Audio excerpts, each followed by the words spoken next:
ഞങ്ങളുടെ ജനപ്രിയ നായികയാണ്, കലയെ ഒരുപാട് സ്നേഹിക്കുന്ന ആളാണ്, ഡാൻസറാണ്. അപ്പോൾ ഈ കലോത്സവ വേദിയിൽ വന്നിരിക്കുമ്പോൾ എന്താണ് മാം?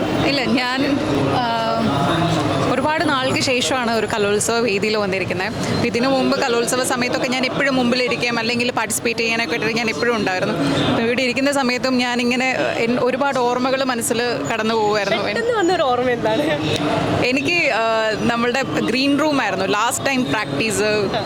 ഇപ്പോൾ പെർഫോമൻസ് ഉണ്ടെങ്കിൽ ലാസ്റ്റ് ടൈം എൻ്റെ പ്രാക്ടീസ് കാര്യങ്ങൾ, പിന്നെ ഈ മേക്കപ്പൊക്കെ ചെയ്ത് കഴിഞ്ഞ് ഒരുപാട് സമയം വെയിറ്റ് ചെയ്യണമല്ലോ നമ്മളുടെ ചെസ്റ്റ് നമ്പർ വരാൻ വേണ്ടിയിട്ടുള്ള വെയിറ്റിംഗ്.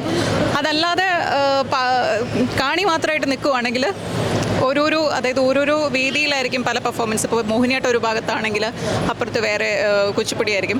ഇങ്ങനെ ഓരോരോ സ്ഥലത്തേക്ക് ഇങ്ങനെ കറങ്ങി പലതും കാണാനും പിന്നെ നമുക്ക് കൂട്ടുകാരൊപ്പം ഒന്നിച്ചിരിക്കാനും അതൊരു വൈബാണ്. പിന്നെ ഈ ക്ലാസ് കട്ട് ചെയ്തിട്ട് പ്രാക്ടീസിന് പോവാം വെറുതെ.